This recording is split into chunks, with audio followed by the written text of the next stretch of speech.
Hello everyone, ఈరోజు special famous నెల్లూరి చేపల పులుసు. ఈ పులుసు ఎంత రుచిగా ఉంటుందంటే అసలు మాటల్లో చెప్పలేమండి. ఒక్కసారి ఈ నెల్లూరి చేపల పులుసు చేసి చూడండి, మీకే అర్థం అవుద్ది. సో వీడియోలోకి వచ్చేసిద్దామా? ఈ చేపల పులుసు ఎలా తయారు చేసుకోవాలో పదండి. ముందుగా ఈ చేప ముక్కల్ని శుభ్రంగా కడిగి పెట్టుకోవాలి.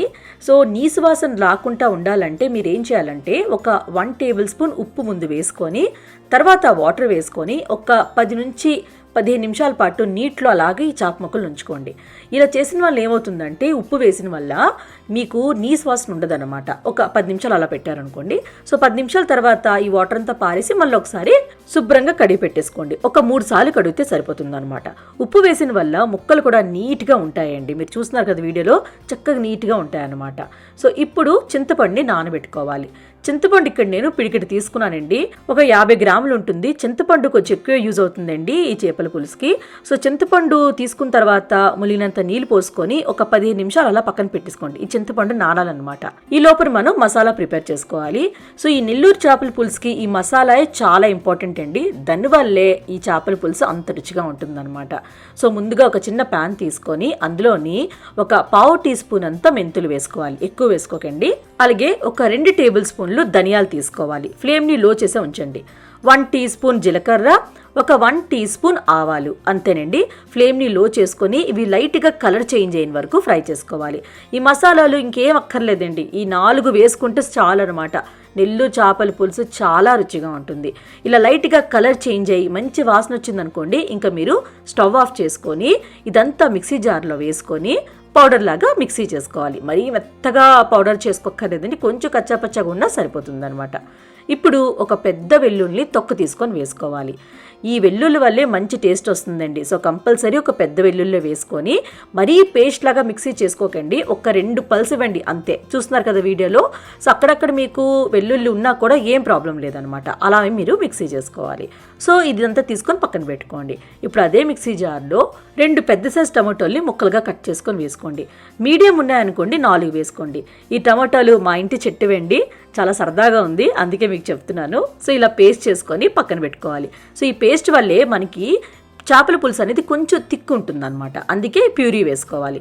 ఇప్పుడు ఒక పెద్ద గిన్నె తీసుకోవాలండి. ఎప్పుడైనా మీరు చేపల పులుసు చేశారనుకోండి, గిన్నె అనేది కొంచెం వెడల్పుగా ఉండాలన్నమాట. అప్పుడే చేపలు చక్కగా ఉడుకుతాయి.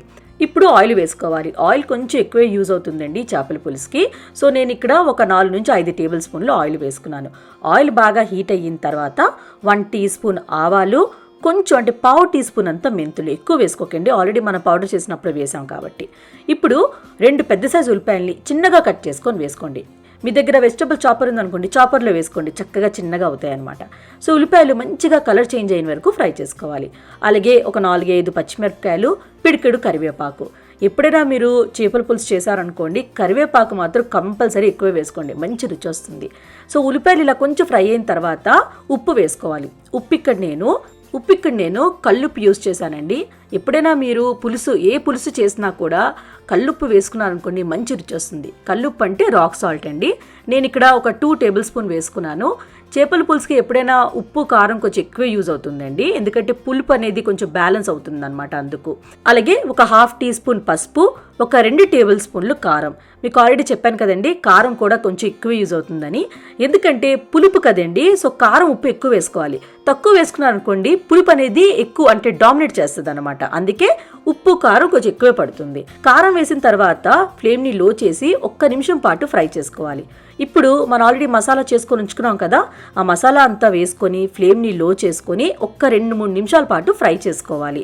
కొంచెం ఈ వెల్లుల్లి వేసాం కదా, పచ్చివాసన పోవాలన్నమాట. అందుకే సో లో ఫ్లేమ్లోనే ఫ్రై చేసుకోండి. మీడియం అయినా హై అయినా చేశారనుకోండి, అడుగంటినా లేదనుకోండి కొంచెం మాడిపోయినా పులుసు టేస్ట్ అంతా మారిపోతుంది అనమాట. అందుకే లో ఫ్లేమ్లోనే చక్కగా 2 నిమిషాల పాటు ఫ్రై చేసుకోండి.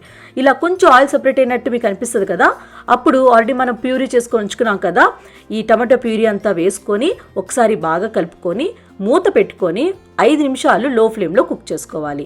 5 నిమిషాల తర్వాత మూత ఓపెన్ చేశాను. చూడండి, ఆయిల్ సెపరేట్ అయింది కదా, టమాటో ప్యూరీ చక్కగా కుక్ అయిపోయింది.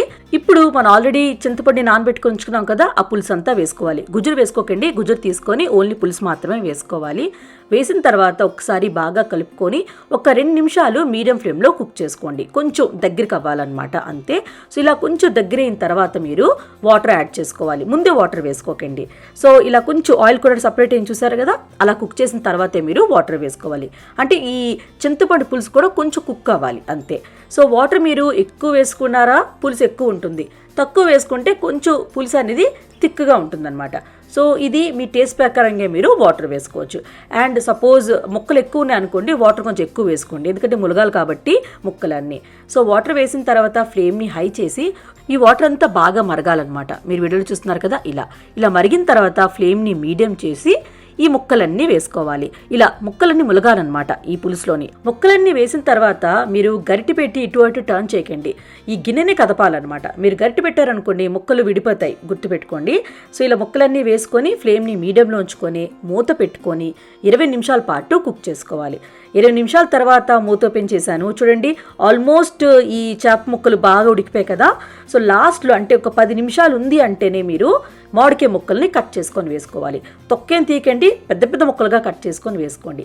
ముక్కలు మీరు ముందే వేస్తారనుకోండి పేస్ట్ లాగా అయిపోద్దండి, పులుసులో కలిసిపోద్ది అనమాట. ఈ మామిడికాయ ముక్కలు వేసిన తర్వాత గరిటతోని ముక్కల్ని కొంచెం డిప్ చేయండి, పైన అలా వండుకుంటా కొంచెం బాయిల్ అవుతాయి కదా, అందుకే అనమాట. మళ్ళీ మూత పెట్టుకొని ఒక 10 నిమిషాలు మీడియం ఫ్లేమ్లో కుక్ చేసుకోండి. 10 నిమిషాల తర్వాత ఓపెన్ చేశాను, చూడండి మామిడికాయ ముక్కలు కూడా చక్కగా ఉడికిపోయి కానీ పేస్ట్ అవ్వలేదు, మీకు ముక్కలు కనిపిస్తాయి అన్నమాట. లాస్ట్లో కొంచెం కొత్తిమీర వేసుకొని స్టవ్ ఆఫ్ చేసేసుకోవడమే. అండ్ మీరు కదపాలనుకుంటే ఇలాగా గిన్నెని కదపాలన్నమాట, గరిటె పెట్టకండి, ముక్కలు మెత్తగా ఉంటాయి కదా విడిపోతాయి అనమాట. సో ఇలా గనక చేశారనుకోండి ముక్కలు అస్సలు విడవు, ఏ షేప్లో వేసారో ఆ షేప్లోనే ఉంటుంది. చూసారు కదా, అంతేనండి, రెడీ అయిపోయింది నెల్లూరి చేపల పులుసు. చాలా రుచిగా ఉంటుందండి. ఈ మామిడికాయ ముక్కలు చేప ముక్కలు పులుసు అన్నంలో వేసుకొని కలుపుకొని తింటే అబ్బబ్బా, చెప్తుంటేనే నోరు ఊరుతుంది కదండి. సో తప్పకుండా ట్రై చేయండి, మీకు నచ్చుతుంది. ట్రై చేస్తారు కదా, ట్రై చేసాక నచ్చిందో లేదో కమెంట్ బాక్స్లో కమెంట్ చేయండి. అలానే లైక్ చేయండి, షేర్ చేయండి. ప్లీజ్ కృతికా వంటలు ఛానల్కి సబ్స్క్రైబ్ చేయడం మాత్రం మర్చిపోకండి. మనం నెక్స్ట్ వీడియోలో మీట్ అవుదాం ఇంకొక మంచి రెసిపీతో. Bye bye.